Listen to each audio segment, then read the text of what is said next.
밖에서는 위기의 시대를 살았던 하나님의 언약 백성들이 성전 재건축을 통해서 하나님의 축복을 실감해가는 희망의 역사를 우리에게 들려줍니다. 바벨론의 포로로 끌려갔던 남유다의 언약 백성들이 꿈에 그리던 고향으로 돌아오게 되지요. 모두 3번에 걸쳐서 큰 무리들이 고향 땅 예루살렘으로 돌아옵니다. 바벨론에서 예루살렘으로 돌아온 첫 번째 사람들의 이야기는 주전 538년 페르시아 제국의 고레스 왕 때죠. 대략 4만 명가량의 사람들이 예루살렘으로 돌아옵니다. 고향으로 돌아온 사람들의 제일 우선된 일은 70년 전 포로로 끌려갈 때 파괴되었던 예루살렘 성전을 재건축하는 일이었습니다. 왜냐하면 그들에게 성전은 세상에 있지만 세상과는 다른 하늘의 실체를 실감하는 하나님의 임재의 처소였기 때문에 그랬습니다. 그래서 하나님의 은혜 아래 삶의 위로를 얻고 평강을 체험하는 축복의 중심이 바로 성전이었던 것이죠. 또한 하나님께서 부르신 자신들의 삶의 목적을 발견하고 언약 백성으로서 제사장적인 사명을 이루어가는 중심지가 바로 성전이었던 것입니다. 그래서 유다의 언약 백성들은 예루살렘으로 돌아와서 2년 후부터 즉 주전 536년 2월에 성전 재건축을 시작을 하죠. 하지만 그렇게도 간절히 원했던 성전 건축 공사는 얼마 가지 못하고 중단이 됩니다. 이렇게 중단된 공사가 자그마치 16년 동안이나 방치가 되었죠. 그렇게 세월이 흘러가는 동안 성전을 건축할 시기가 아직 이르지 않았다 이렇게 말하기도 하고 어떤 사람들은 자신을 위해서 잘 꾸민 집에서 사는데 몰두하기도 했습니다. 바로 그러한 때에 하나님께서 학개 선지자를 통해서 주신 말씀이 학개서 1장 8절이었죠. 너희는 산에 올라가서 나무를 베어다가 성전을 지어라. 그러면 내가 그 성전을 기껍게 여기고 거기에서 내 영광을 드러내겠다. 나 주가 말한다. 이러한 하나님의 말씀에 대해서 남유다의 언약 백성의 직분자들과 모든 백성들은 하나님의 말씀을 귀담아 듣습니다. 그리고 하나님을 경외하는 마음으로 성전 재건축을 다시 재개하죠. 그때가 페르시아의 다리오 왕 2년, 즉 주전 520년 6월 24일이었습니다. 그리고 이어지는 말씀이 오늘 본문 우리가 읽은 학개서 2장인데 이 학개 선지자를 통해서 하나님께서 두 번째 주신 말씀, 그 말씀이 임한 때는 이렇게 천신만고 끝에 성전 재건축을 다시 시작한 지 한 달가량이 지난 주전 520년 7월 21일이었습니다. 성전 재건 공사를 재개한 지 불과 한 달밖에 안 되었을 때이니까 아직도 벅찬 감격이 채 식기도 전이었을 겁니다. 하지만 성전 공사가 16년 전 중단되었던 것처럼 또다시 이 공사를 가로막는 그러한 시험이 찾아오지요. 그러한 시험은 안팎으로 모두 찾아옵니다. 먼저는 이 언약 백성의 공동체 밖에서 공격이 일어나지요. 16년 전 성전 공사가 멈추게 되었을 때는 북쪽의 사마리아인들의 방해가 큰 요인이었는데 이번에도 북쪽의 페르시아의 관리들이 방해하는 일이 벌어진 것입니다. 이 일은 에스라서 5장에 기록되어 있는데 간단한 내용을 보면은 페르시아 지역의 유프라테스강 서편의 총독으로 있는 다트네와 또 그의 행정보좌관인 스달보스네가 그의 동료들과 함께 이 성전 건축 공사에 대해서 항의하는 서신을 다리오 왕에게 보내고 고발하는 그러한 사건이 발생했던 것이죠. 그런데 이런 외부의 공격도 큰 시험이었지만 사실 더 큰 문제는 이 유다 언약 백성의 공동체 안에서 비롯된 그러한 시험이었습니다. 오늘 본문 3절에 보면은 옛날에 이 솔로몬이 지었던 예루살렘 성전의 찬란함을 목격했던 이 나이 드신 분들 중에 재건축 중에 있는 이 성전이 마음에 들지 않았던 사람들이 있었던 겁니다.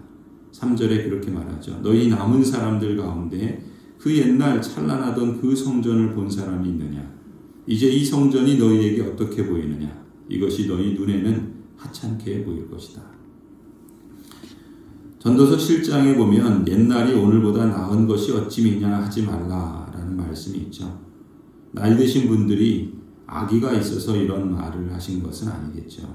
과거 솔로몬이 지은 예루살렘 성전은 그야말로 현재 재건축 중에 있었던 성전에 비하면 그야말로 비교가 안 되는 그러한 건물이었습니다. 그도 그럴 것이 솔로몬 때는 나라가 통일 왕국으로 가장 부유했던 때였죠. 게다가 다윗 왕이 마련해 준 건축 자재들, 레바논 백향목, 온갖 은과 금이 부족하지 않았던 때였습니다. 하지만 포로를 겪고 나서 잿더미로 변한 예루살렘으로 돌아와서 또 4만여 명의 사람들이 성전을 재건축하는 일은 그렇게 만만한 일은 아니었죠. 인력도 부족하고 재정적으로도 턱없이 부족했습니다. 게다가 예루살렘은 이미 폐허가 되어 있어서 변변한 건축 자재를 구하는 것조차 힘들었습니다. 이렇게 비교를 하면 그야말로 비참해지든지 교만해지든지 둘 중에 하나라고 그러죠. 이처럼 안팎으로 시험과 공격이 찾아왔던 그러한 때 하나님께서 학개 선지자에게 말씀으로 임하신 것입니다. 4절에 보면 그러나 수룹바벨아 이제 힘을 내어라 나 주의 말이다. 여호사닥의 아들 여호수아 대제사장아 힘을 내어라. 이 땅의 모든 백성아 힘을 내어라 나 주의 말이다. 내가 너희와 함께 있으니 너희는 이를 계속하여라. 나 만군의 주의 말이다. 너희가 이집트에서 나올 때 내가 너희와 맺은 바로 그 언약이 아직도 변함이 없고 나의 영이 너희 가운데 머물러 있으니 너희는 두려워하지 말아라.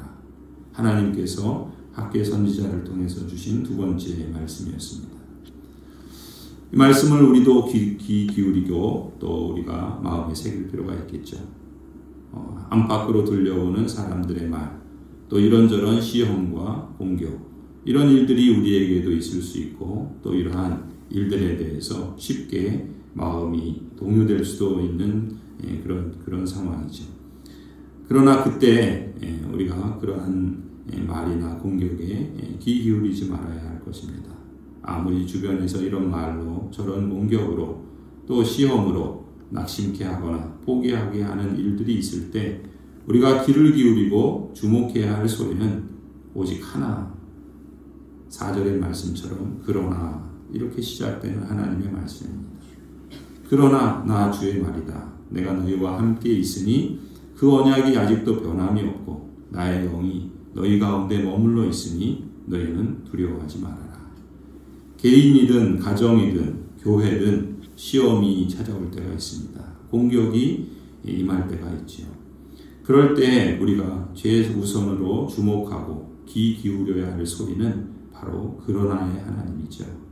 그 상황에 매몰되고 또 그것으로 인해서 두려워하는 것이 아니라 그러나의 하나님께서 약속하시는 임마누엘의 약속이죠.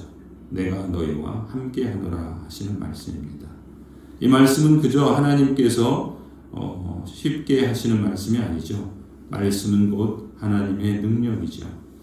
그 말씀은 빛이 있으라 하셨을 때 빛이 있었던 것처럼 하나님의 말씀은 곧 하나님의 능력이고 또 하나님 자신이십니다. 그러면 그대로 되는 것이죠. 이 말씀을 듣고 또 받아들이고 순종하는 사람은 복이 있다 믿습니다. 하나님께서 누구에게 이 말씀을 주셨는가? 4절에 수룹바벨은 행정 지도자입니다. 그에게 말씀하시죠. 스스로 굳세게 할지어다. 그리고 대제사장 여호수아에게도 말씀하십니다. 스스로 굳세게 할지어다. 그리고 또한 모든 언약 백성들에게도 말씀하시죠. 스스로 굳세게 할지어다. 하나님께서 선지자를 통해서 3번씩이나 되풀이하여 같은 말씀을 스스로 굳세게 하여라 강조하여 말씀하십니다. 말하자면 행정 지도자, 대제사장 그리고 모든 언약 백성들, 오늘식으로 말하면 우리 장로님들과 모든 직분자들에게 또 모든 성도들에게 스스로 굳세게 할지어다 이렇게 말씀하시는 겁니다. 이 말씀은 너희 스스로 힘을 내라, 용기를 내라 이런 말씀만은 아니라 합니다. 사실 그보다 더 강한 의미는 하나님께서 이루시고야 마시겠다라고 하는 강한 의지의 표현인 것이죠. 사실 우리들이 아무리 스스로 힘을 내어도 인생에게는 한계가 있습니다. 우리들의 마음이 굳세게 되는 것은 우리가 스스로 힘낸다고 되는 것이 아니라 오직 하나님께서 우리와 함께 하실 때뿐이다라는 것이죠. 하나님께서 그렇게 말씀하셨으니까 그것은 곧 내가 너희와 함께 할 터이니 그러니 너희도 너희 편에서 스스로 굳세게 하라, 이런 뜻의 말씀인 것이죠. 하나님께서 약속하신 것은 기필코 이루시고야 마시는 분인데 그러한 하나님의 역사 속에 하나님의 언약 백성들이 이러한 부르심으로 또 하나님께서 또 맡겨주심으로 하나님의 크신 은혜의 역사에 동참하도록 하나님께서 배려하시는 것이죠. 이것이 얼마나 확실하고 변함없는 일인가를 설명하기 위해서 하나님께서는 5절에서 너희가 이집트에 나올 때의 역사, 아주 긴 오래전 역사를 상기시키시면서 내가 너희와 맺은 바로 그 언약이 아직도 변함이 없다. 나의 영이 지금도 계속해서 너희 가운데 머물러 있다. 이러한 사실까지도 확인시켜 주십니다. 그러니 두려워하지 말라는 것이죠. 이런 하나님께서 그 백성들을 위하시면 도대체 누가 대적할 수가 있겠습니까? 그때의 하나님과 지금 우리의 하나님은 동일하신 하나님이 아니십니까? 그래서 불만을 표현한 사람들로 인해서 생겼던 이 내부적인 시험에 대해서 하나님께서 계속해서 학개 선지자를 통해서 이렇게 말씀하시죠. 6절입니다. 나 만군의 주가 말한다. 또 내가 모든 민족을 뒤흔들어 놓겠다. 그때 모든 민족의 보화가 이리로 모일 것이다. 내가 이 성전을 보물로 가득 채우겠다. 나 만군의 주가 말한다. 은도 나의 것이요 금도 나의 것이다. 나 만군의 주의 말이다. 그 옛날 찬란한 그 성전보다는 지금 짓는 이 성전이 더욱 찬란하게 될 것이다. 나 만군의 주가 말한다. 내가 바로 이곳에 평화가 깃들게 하겠다. 나 만군의 주의 말이다. 하나님께서 친히 선언하시죠. 하늘과 땅, 바다와 육지를 진동시키시는 분, 천하 만국을 좌지우지하시는 분, 그런 하나님께서 바로 이곳에 평화가 깃들게 하시겠다 약속하십니다. 겉으로 화려하게 보이는 은이나 금이 문제가 아니라는 거죠. 하나님의 영광이 너희 가운데 있다라는 것입니다. 하나님의 임재 영광이 함께 하는 것이죠. 하나님께서 함께 하시는 곳이라면, 하나님께서 함께 하시는 사람이라면 겉으로 화려하게 드러난 힘이 아니라 하나님의 임재로 인한 영광과 평강의 축복이 이전보다 비교할 수 없을 정도로 더 크게 하시겠다는 하나님의 약속의 말씀입니다. 이러한 하나님의 약속은 실제로 말씀대로 성취되죠. 이렇게 재개된 성전 재건축을 주전 520년에 시작해서 여러 가지 어려움과 시험이 있었음에도 불구하고 4년 뒤에 주전 516년 아달월 3월 1일 즉 3월 12일에 드디어 성전을 완공하고 봉헌식을 갖게 됩니다. 내가 너와 함께 하리라. 하나님께서 말씀하십니다. 성탄의 계절을 가까이 하면서 말씀이 육신이 되어서 우리 가운데 오신 예수 그리스도, 그 그리스도께서 이제 머지않아 다시 임하실 것을 우리는 소망하며 성탄을 맞이합니다.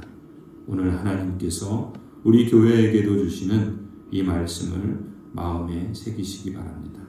하나님 안에서 새로운 삶을 시작하기 원하시는 분은 무엇보다 내가 너와 함께 하리라 하시는 임마누엘의 말씀을 간직하시기 바랍니다. 하나님 안에서 새로운 도전을 이루어가기를 원하시는 분들도 이 말씀을 근거로 시작하시기를 간절히 축원합니다.